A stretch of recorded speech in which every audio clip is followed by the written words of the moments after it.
So Percy has done a lot in the last few years. He started a podcast called Taming Lighting.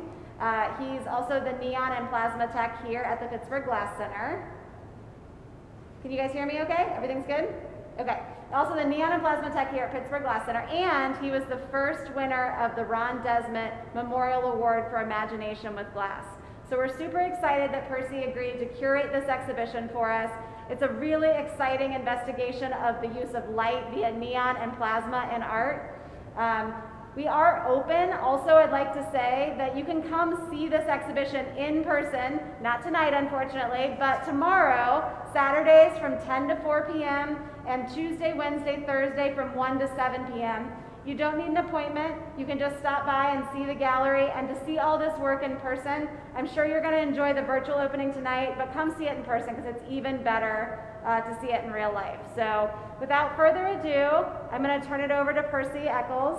Oh, one last thing, sorry. I would also like to say that this exhibition was made possible in part by the Fisher Fund of the Pittsburgh Foundation and Advancing Black Arts, a joint program of the Pittsburgh Foundation and the Heinz Endowment. So a big thank you to them for supporting this exhibition. And now, I'll turn it over to Percy to talk more about the show. Thanks, Percy. All right, thank you, Heather. Yeah. So as Heather introduced, Light and Transmission is an exhibition surveying a variety of different neon and plasma works. A lot of the artists that are in this show are people that I've either interviewed on the podcast, met in person, or has inspired me in some way. So it's really awesome to be able to have a whole bunch of these different people and different artists exhibiting a variety of work in this field. And actually, I think it's one of the first exhibitions Pittsburgh Glass Center has put together that is exclusively light art with the neon and plasma works.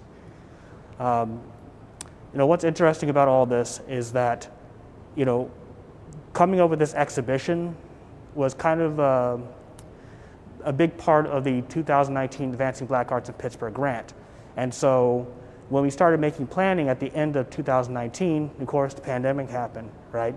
We have a lot of different things happening. People, we needed needed something different to come into play. And that need was to produce a light, something that, can give us a little bit of hope down the line. I remember doing a little bit of a talk on Instagram on my Taming Lighting page about some work about how light is something that we only perceive from the past. So I consider that kind of thing as something where you need a little reminder for the future. And if this can help people, definitely come in here and take a look at the work.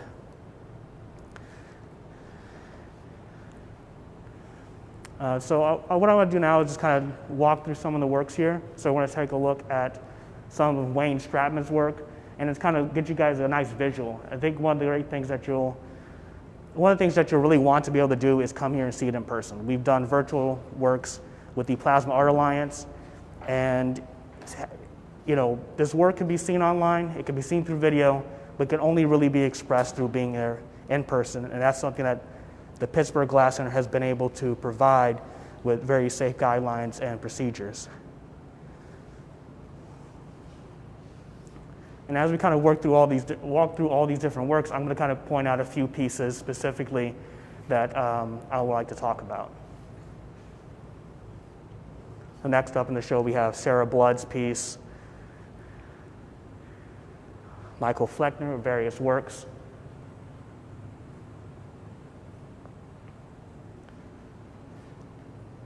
And then we're stopped here with Leo Takaski. So Leo is known for working in glass in a variety of different mediums and processes and materials. He's been known to work with neon, either bending it himself or having it fabricated as part of his design and graffiti culture and aesthetics. And it was maybe, 2018 where we had a conversation and a podcast recording about plasma, which I'm very excited that he took a step into messing with that or playing with that medium and seeing how it works with his neon aesthetics.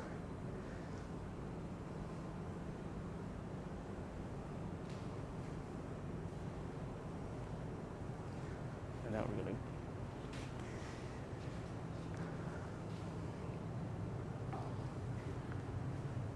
on this wall here we have Megan Stilges. She's known for doing a lot of different neon works. She started out mostly in glass blowing, but it's exciting to see her works as part of the She Bends group. Another Michael Flechtner piece will be featured in a demo later on this evening. And some work fabricated by Denzel Russell, who I've only been introduced to recently.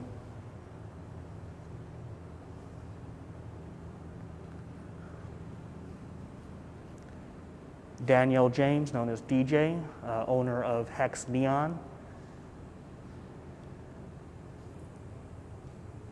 Another neon artist who's been presenting work with She Bends.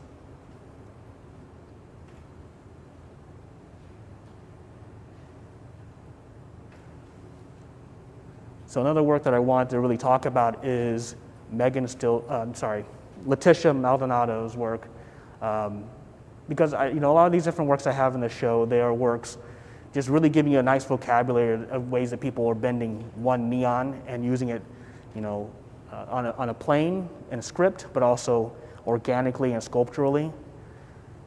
And we're really happy to be able to have her work here in the show. And as you can see, such a complex set of glass tubing and being shipped halfway across the United States here. You can see that maybe shipping is one of the major concerns we have, not only with glass, but especially with neon, with very few people around that can repair it or fix it if there's any damages.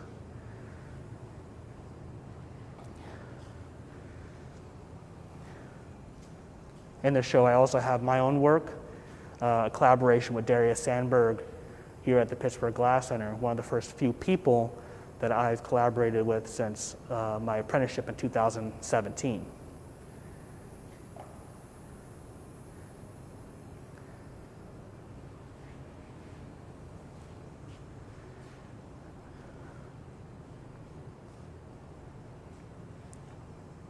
Work from Patrick Collentine, who was one of the first people that introduced me to plasma.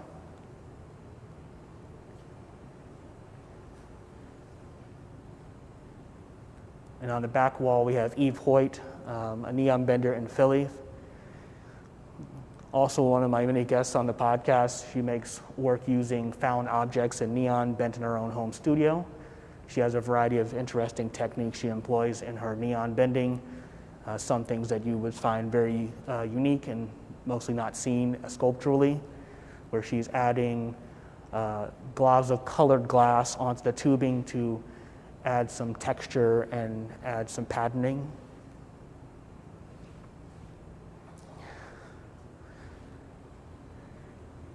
Are you kind of stuck there?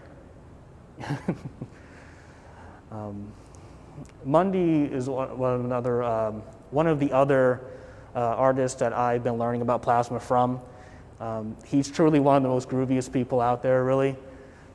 He pulls his own glass, makes his own glass color, and fabricates everything. Everything here is made by hand from him, even the device that's powering the piece.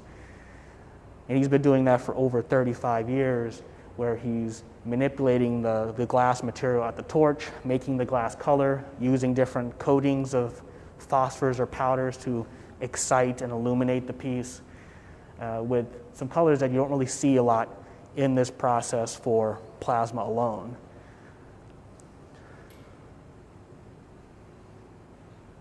And you have Harriet Schwartzrock's work.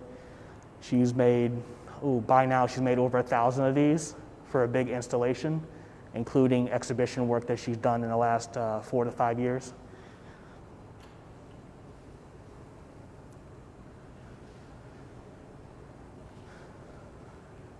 And we're circling back around to Ed Kirshner.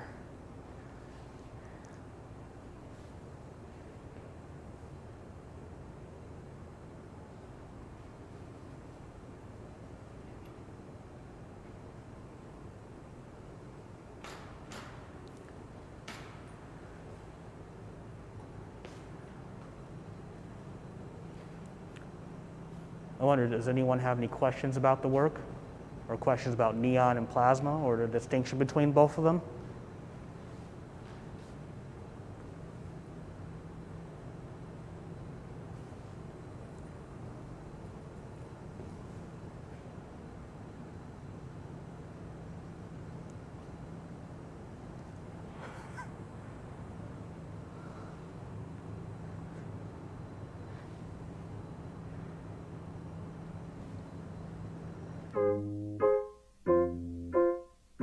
evening.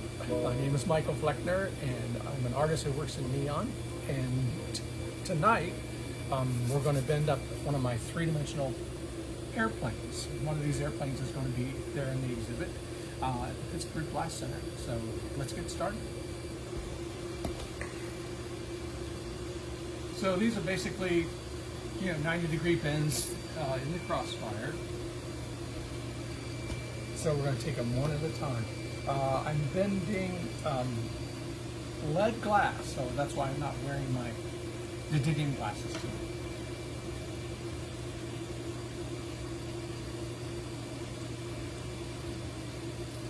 Here we go. But I do need these.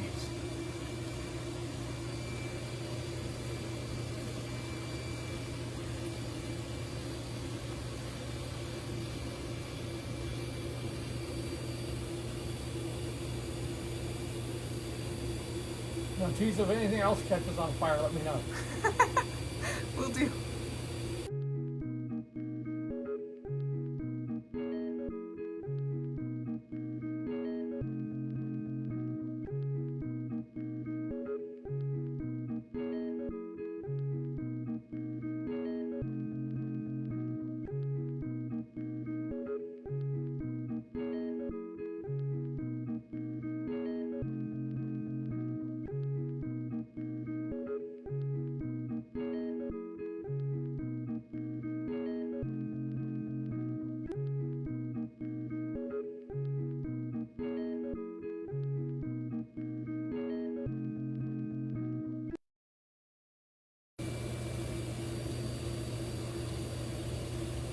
All right, so here comes a little tricky part.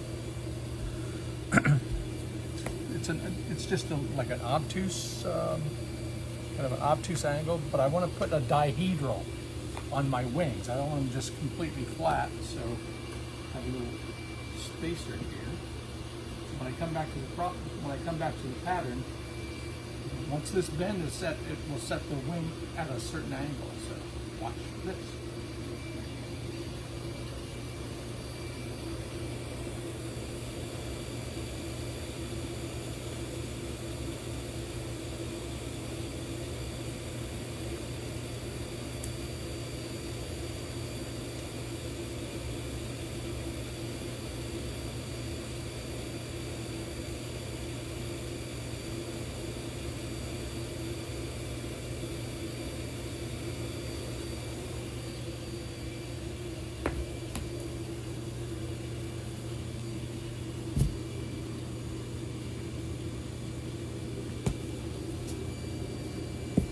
So we're just letting this cool down before I make the next bend.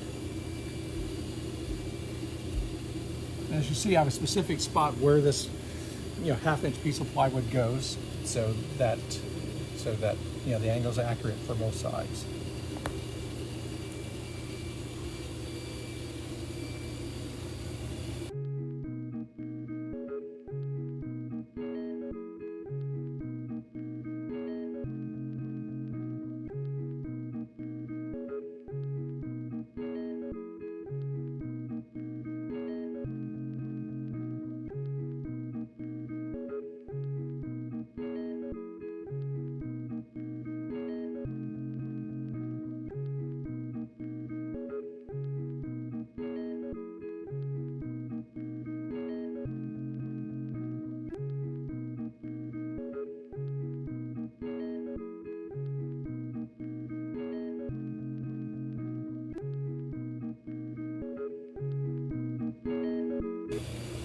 So a little rise I need to do right here.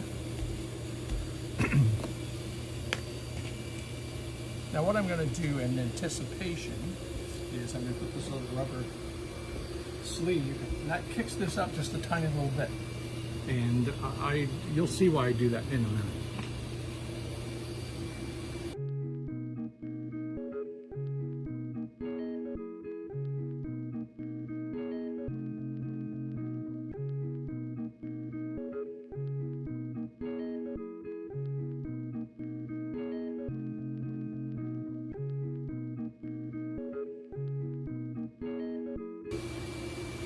So this is just acting like a little prop until I get this bend looks like it's just been taken care of. This little curve I do in the ribbon burner.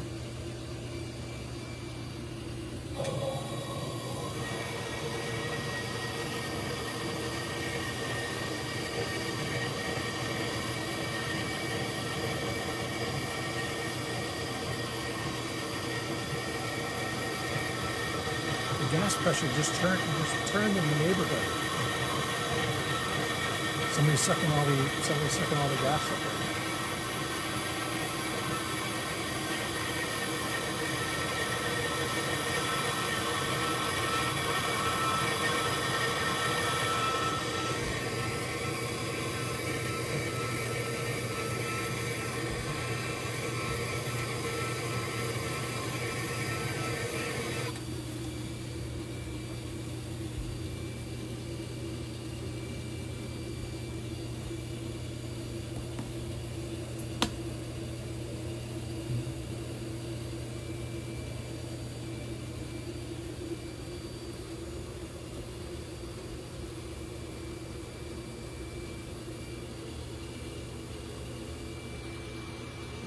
This is just a 90 degree, and I sort of do this by eye, so I know where the angle is. I think I know where the angle is.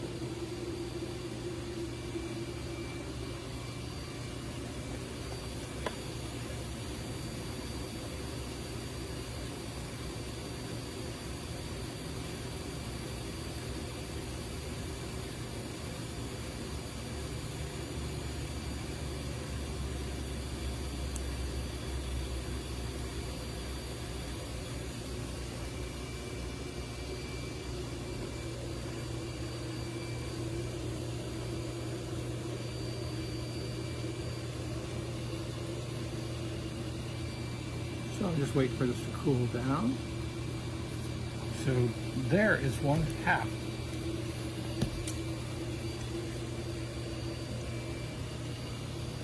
I see where I'm going.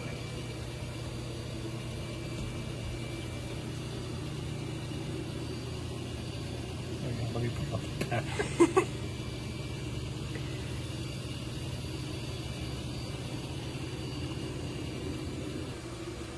So now we're going to do the profile of this little airplane.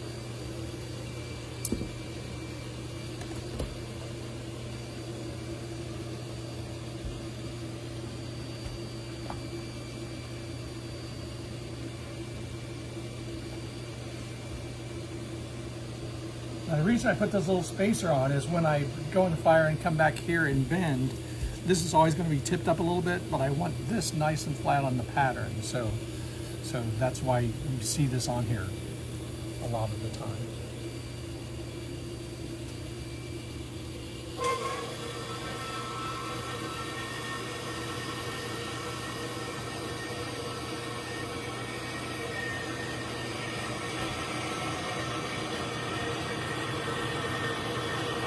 You know, I'm wondering if that piece of glass I just used was soda glass. Yeah, because we were getting a lot of flare off of it. If it's leather glass, you get flare. You usually get like that lead, that dark lead look. I'm not seeing it.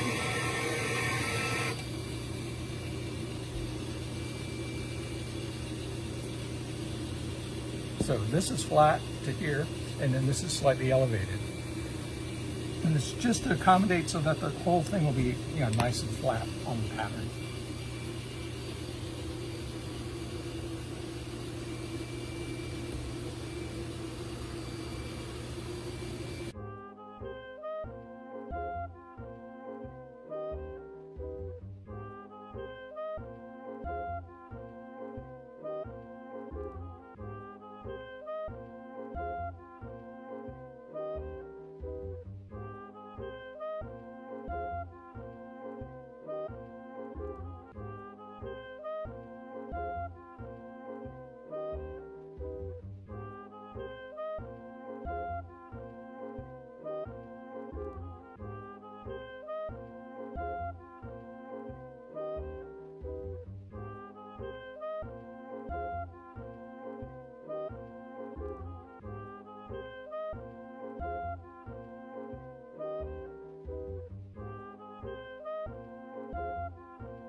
What's this block that you're using? Which one? This one? Oh, just to flatten the bends down in case they have a little bit of a whoop in them. Cool. And you notice that I throw the glass down. It seems like I throw the glass down. That's so if I'm too careful, or if anybody's too careful, trying to set glass down, sometimes you put an inadvertent bend in it. And so I just, when I get over to the pattern, I just basically drop it on the pattern. That eliminates that potential for getting an extra bend in it. Would you say you drop it like it's hot? Yeah, like a hot potato.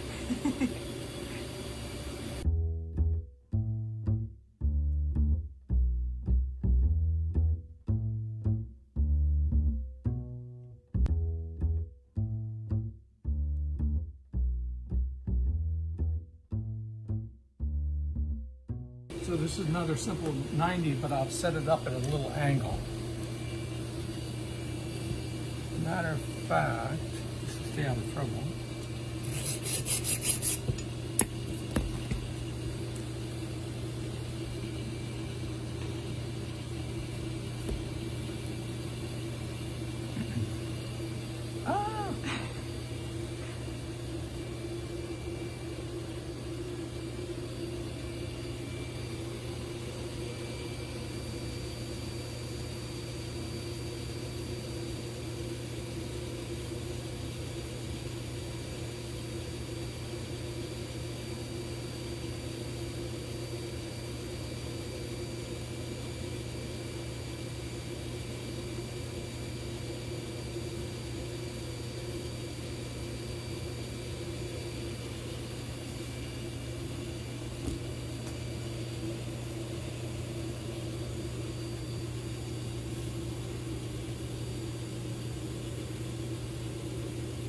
I'm just waiting on it to cool down.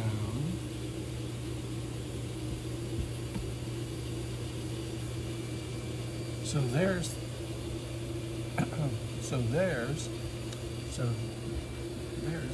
the profile of our airplane. All right, so it's a propeller plane, so now we have to make a propeller. I wonder if this is going to be soda or is it going to be lead.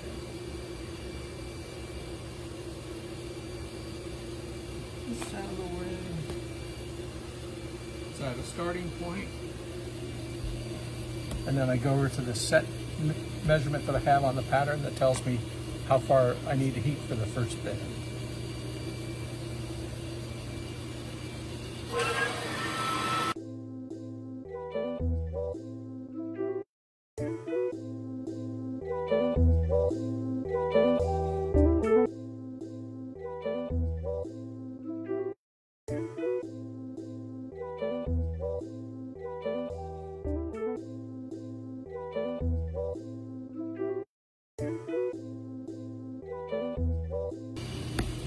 So now I have to do my 90 to get things out of the way.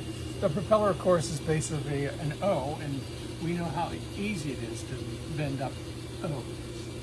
Not at all. But so far, so good. So far, so good. Yeah, this is totally soda.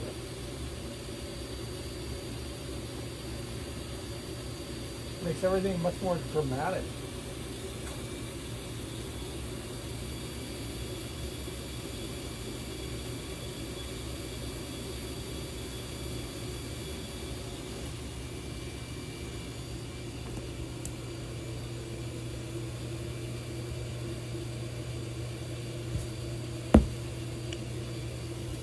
This is my 90 degree reference block.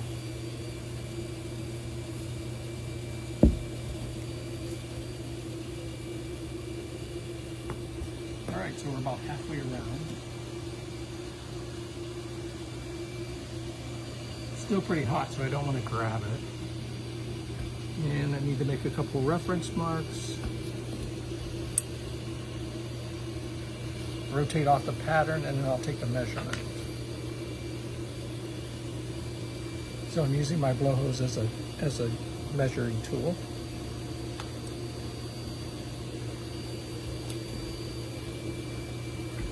So that's how much glass I need to heat to do that second bend.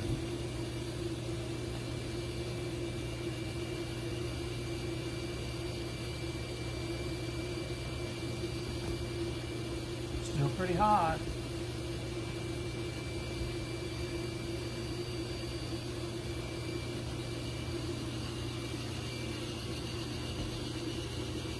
Always give a double check. Make sure you don't get yourself into big trouble. So basically, I'm just reminding myself which of these marks I have to line up with.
So in order to close this up, I have to get this out of the way.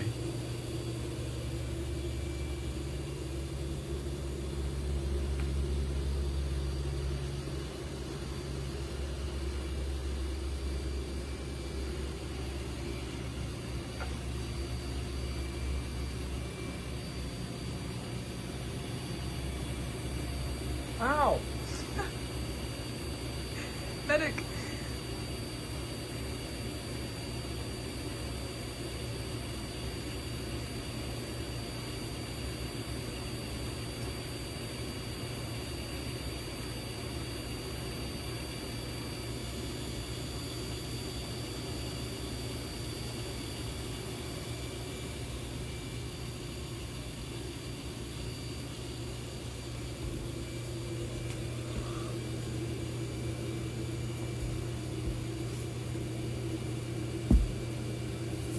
So we'll just wait a few moments for that to set up.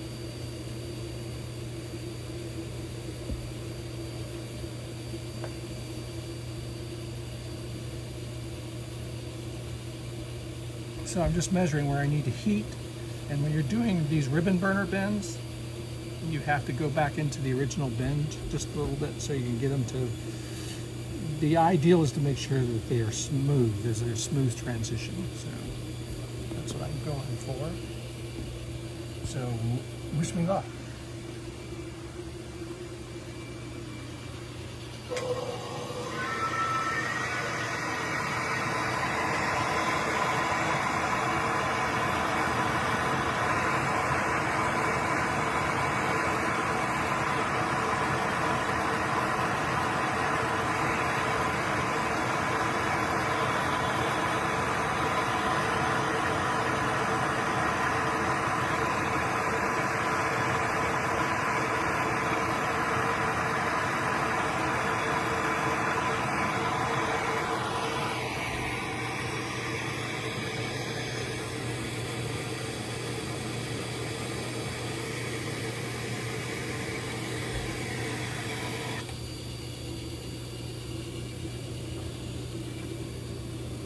Now we're probably wondering, oh, how are you going to get that around there?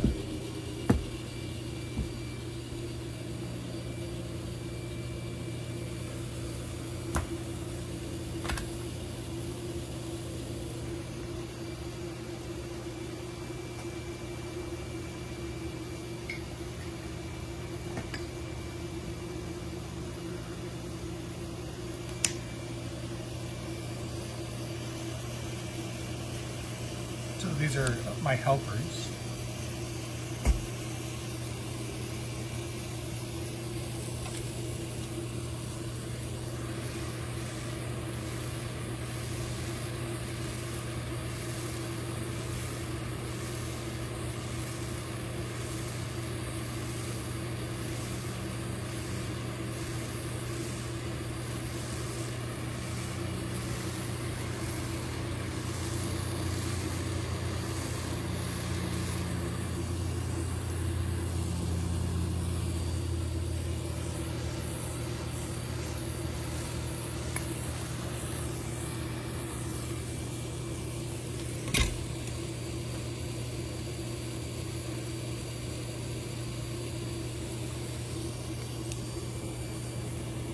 So I just basically just made that bend go around the corner about 90 degrees.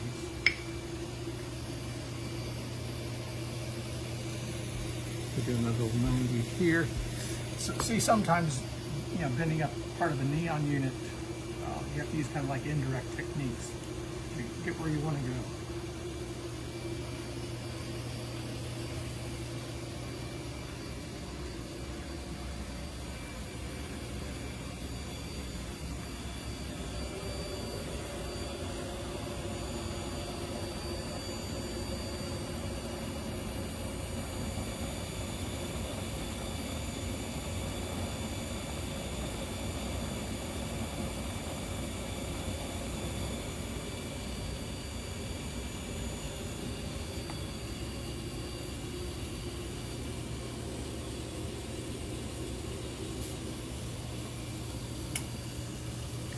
Talk to my little friends again.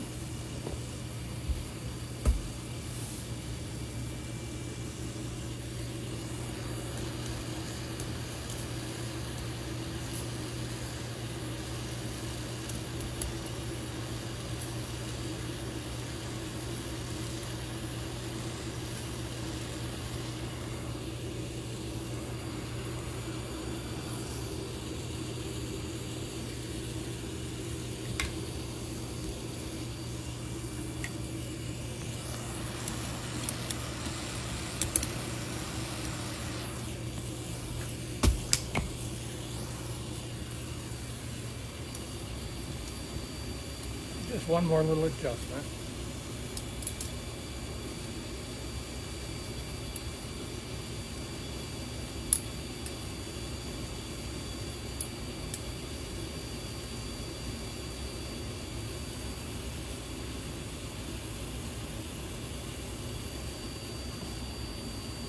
There's our propeller.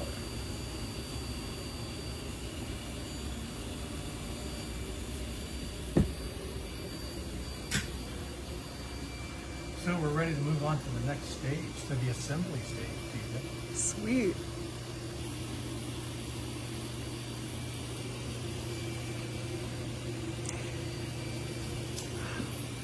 All right, so we're shooting. So we have all our parts now. We have this wing and this wing. We have our profile. And we have our propeller. So those are the basic components of my airplane. So we have to fuse some things together.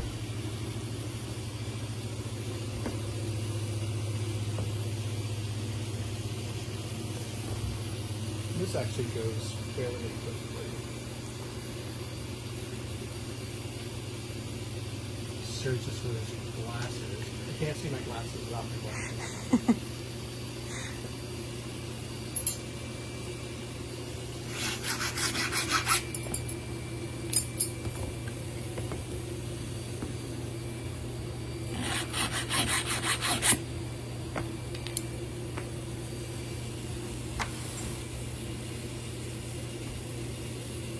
Now you probably remember these two little pieces of wood from earlier.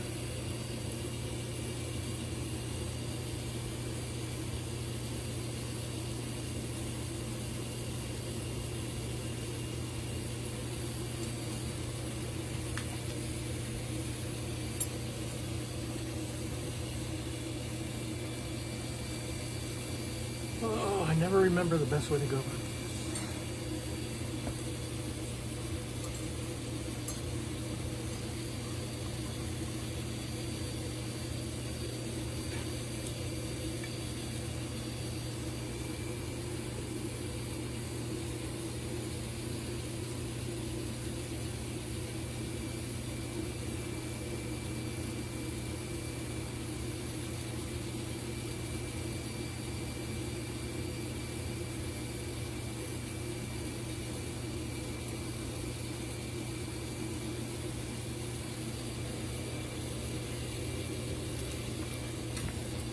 Gotta lean this down just a little bit.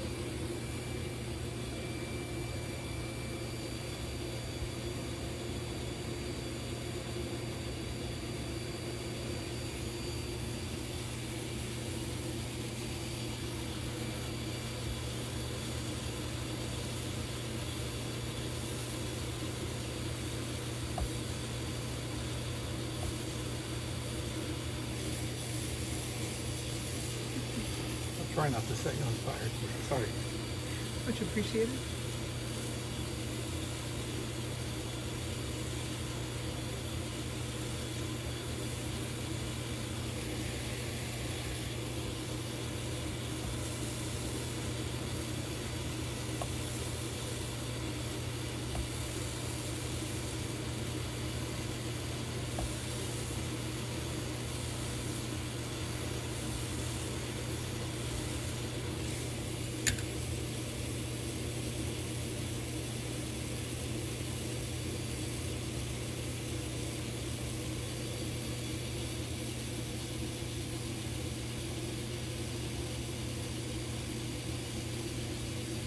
So we're just waiting for the well to cool down.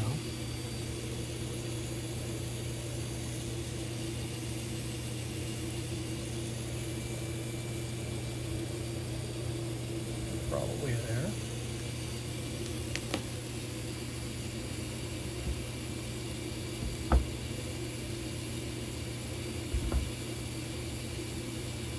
I usually write no throw on these things,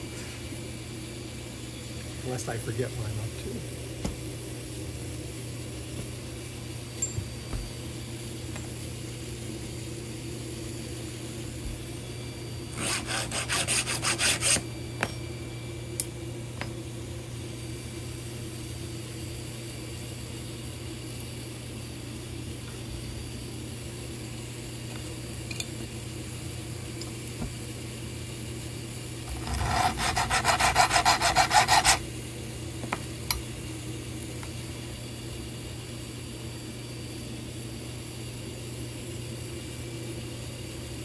Any magic you see is purely unintentional.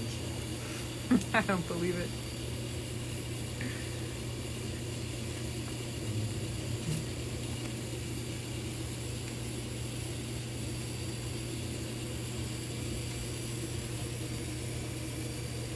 Oh, wait.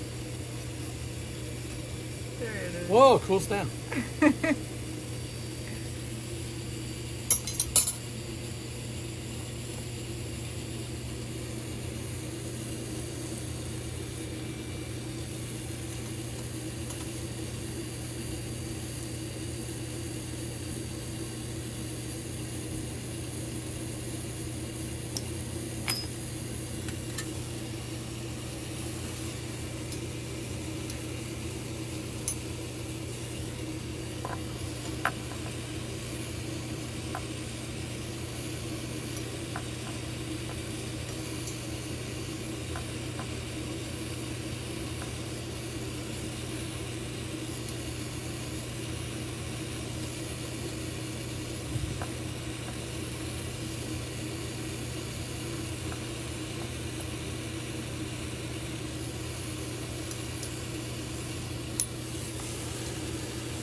So you see this thing slowly coming together.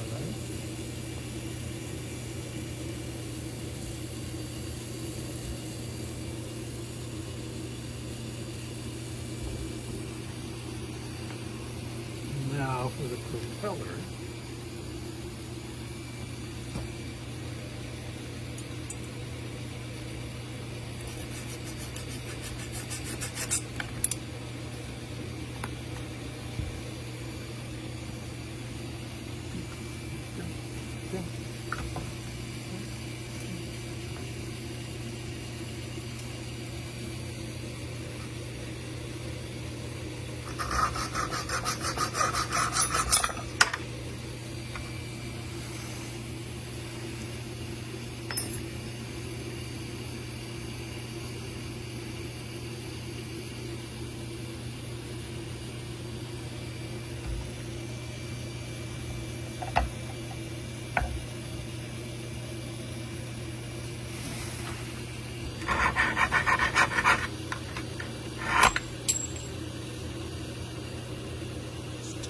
this part.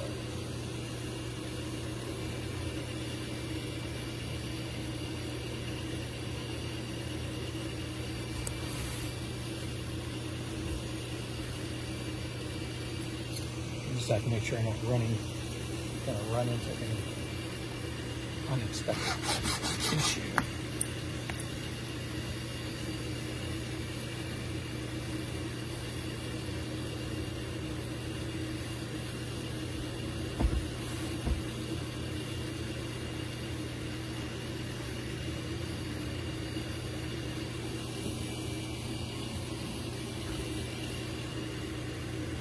All right.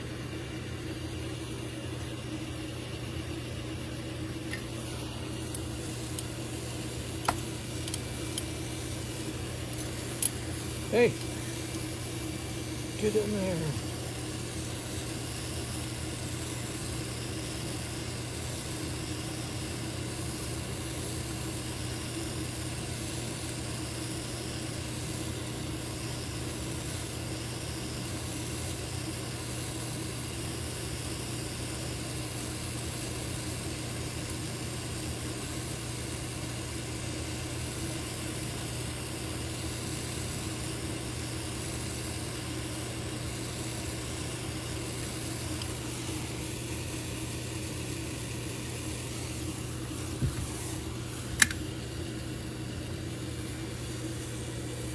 Now I'm just aligning the propeller so it doesn't look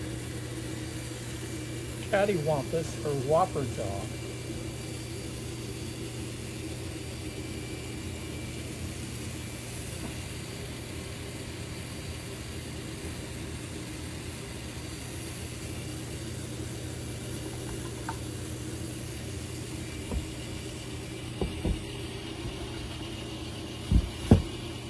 All right, now I'm going to weld on a set of electrodes.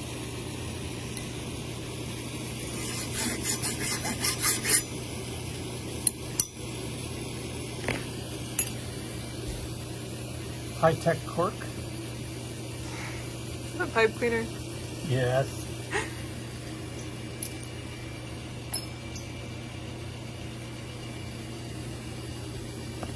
Gotta be careful not to have my elbow on the blow hose while I'm doing that.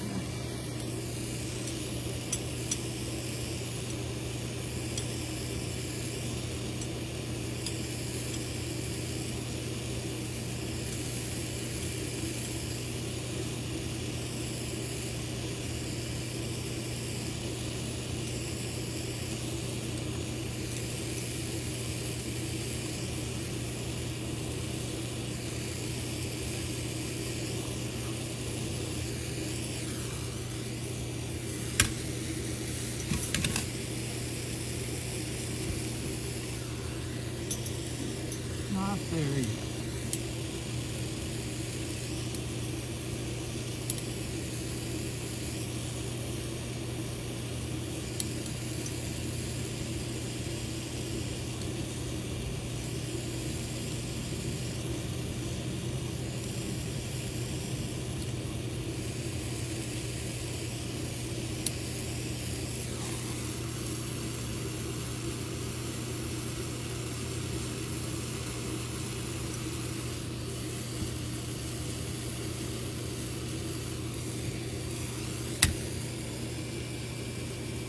Right.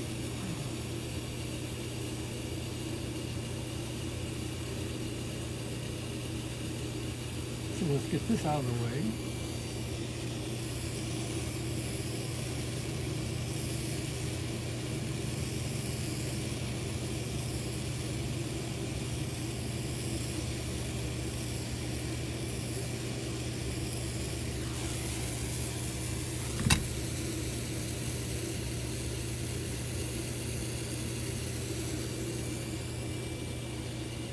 Still a tiny hole.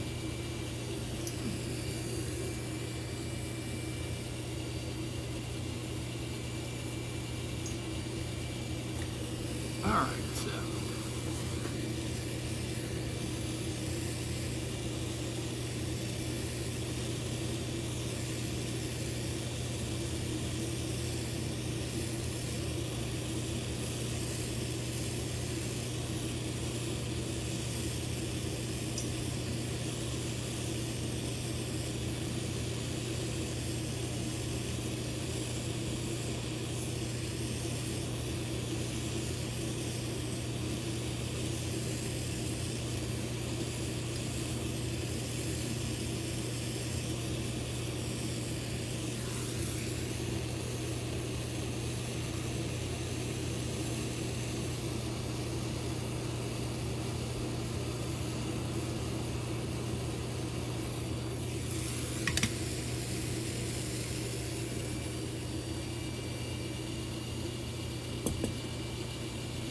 have it.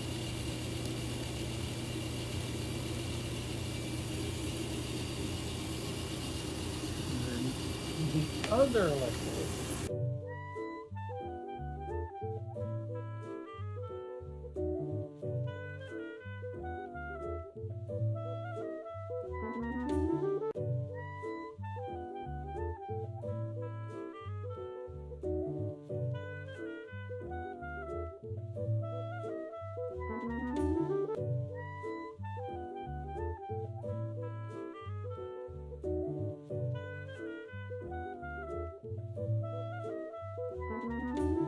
There. There's the assembled plane.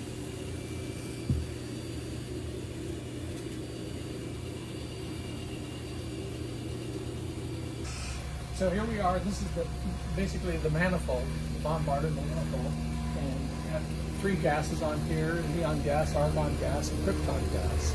And what we have to do is we have to bombard this airplane, which means we have to heat sterilize it under vacuum in order to get the tubing, the interior of the tubing perfectly clean, very hygienic, and then we'll backfill under vacuum, the backfill with neon gas in this case, so we'll have the red-orange airplane. So let's get started.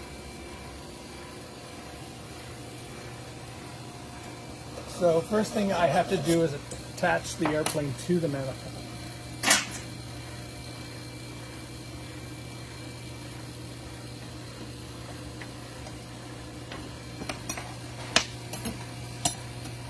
Leticia, you'll notice that I haven't thrown this hand torch on the ground and set the carpet on fire. Safety first.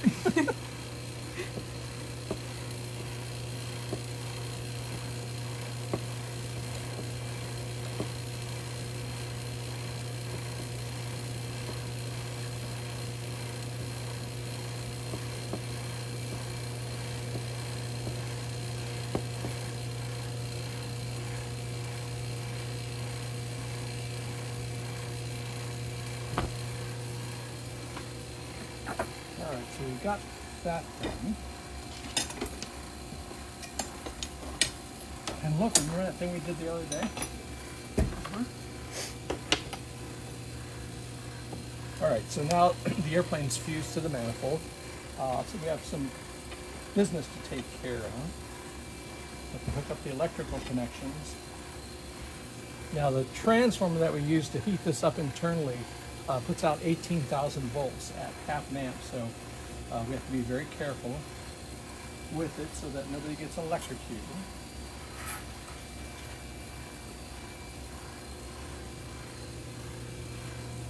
Alright, so we have our electrical connections. Because high vacuum and high voltage don't mix, I have to put mica in certain spots in the airplane where the tubes come very close together. And this prevents the electricity from jumping through the glass. And if it jumps through the glass, it leaves a tiny exit hole and a tiny entrance hole, and you have to start all over again. We don't want to start over again tonight. So the mica goes in the strategic spots.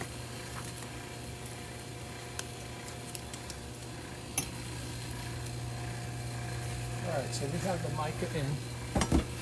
We have to know what temperature the neon tube is getting, so we have a thermometer that we can connect to read the temperature directly. And I also have an infrared thermometer. This is a non-contact thermometer. This also tells us how hot things are getting. I use them both just to kind of make sure everything's accounted for. All right, so I think this is ready to go. I'm switching on the bombarder.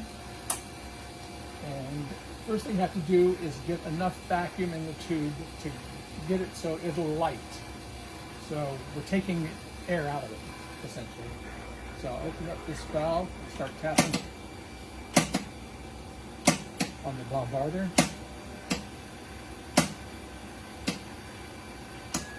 All right. All right, so as soon as it lights, I close the vacuum.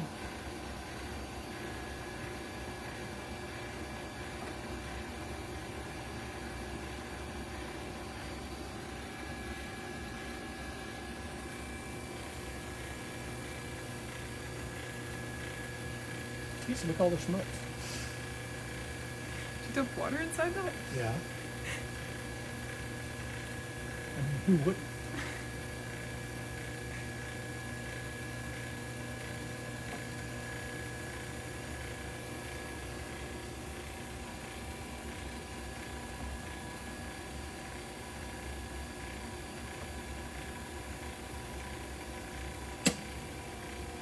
So, got the glass up at about 266 degrees centigrade, so it's a little bit over Fahrenheit 451.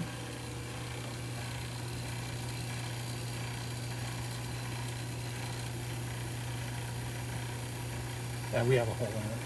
Oh no.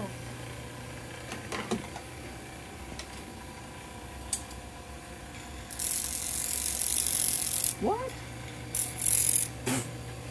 You found it? Yeah. That was quick. I'm glad it's where it's at. I thought it was right there, but there's a tiny little hole right there, so we just have to do a quick repair. Best case scenario. Yep, best case scenario. Now this is still real hot, so I can't grab it. Unless you want me to grab it.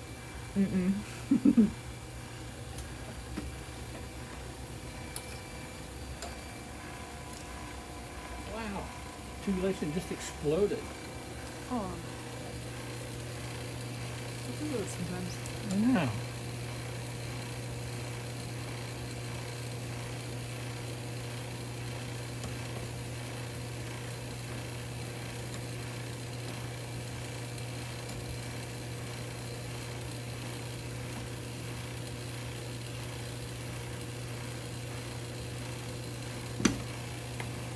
Who would have thought the glass was so temperamental?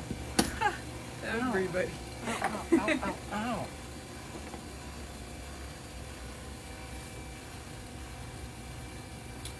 All right, so just have to repeat that process.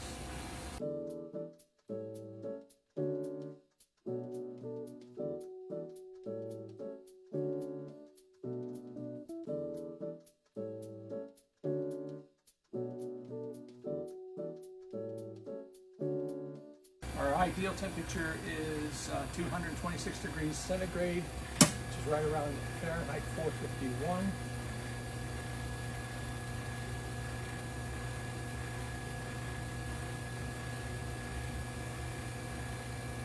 And again, this is just air in there.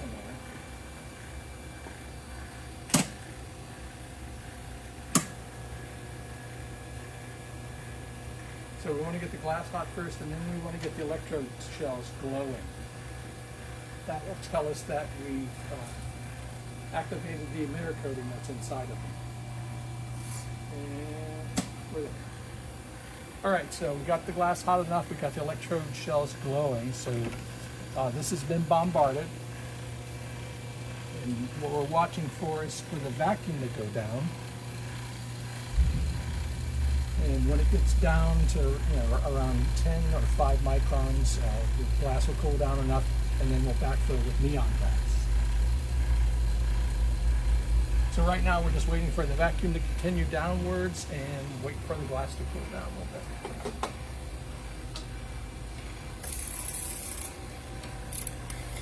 And this is the test coil. This is basically a Tesla coil, so it puts out about 10,000 volts. We use this basically to find leaks. That's how we found that leak. And it also gives you an idea of the relative vacuum inside of the tube. So, great tool. They've been making these things for over 100 years. So, if you ever need a little jolt, it's the way to go. Wow, it's still on. Mm-hmm. Did I chase it? No. Good thing you're here. Yes.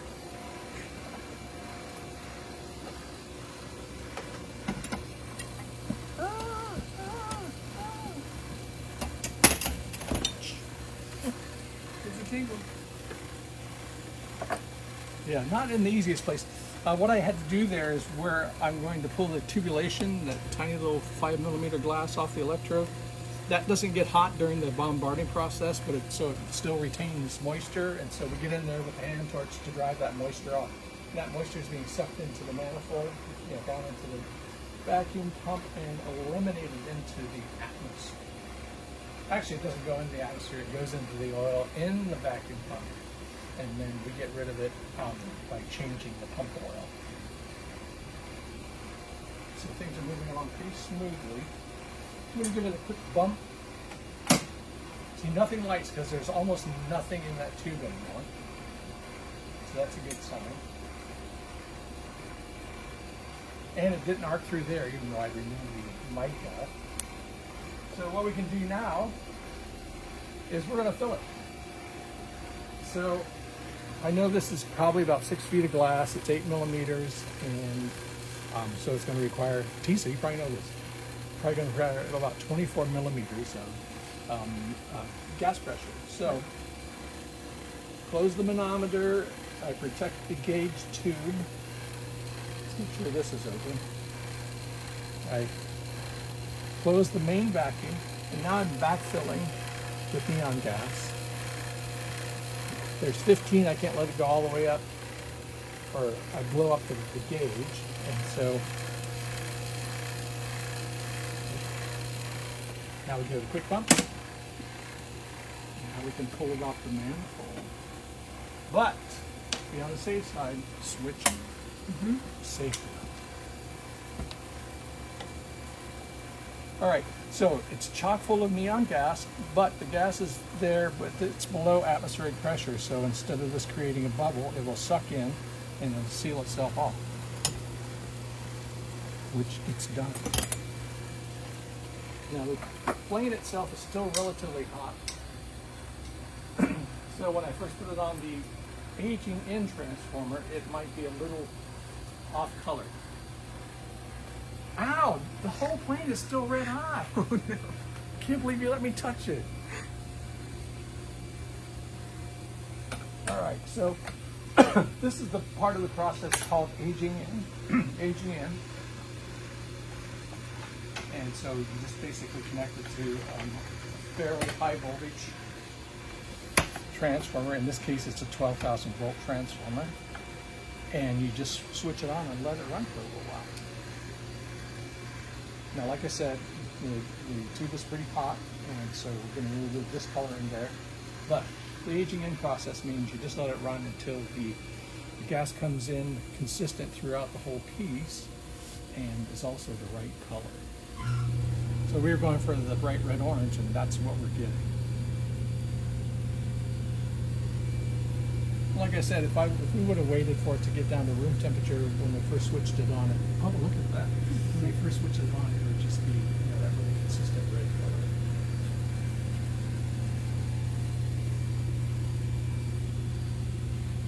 So basically, all we have to do now is pull off that little extension and let the plane continue to age in, and then later on I'll put it on the mounting, and then it's going to end up at the Pittsburgh Glass Center.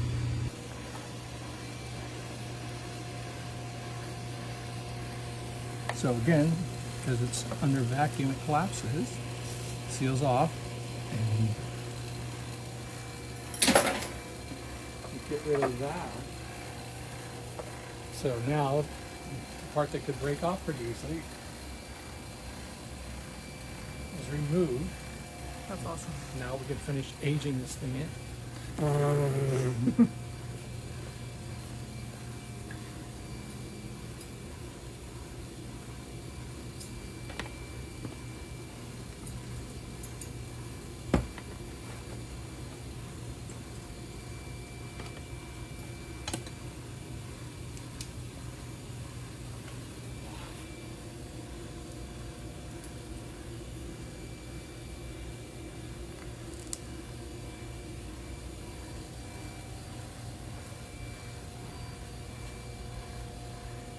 Looks like it's going to fly away. It does. All right, so I think we've done it. Thank you so much.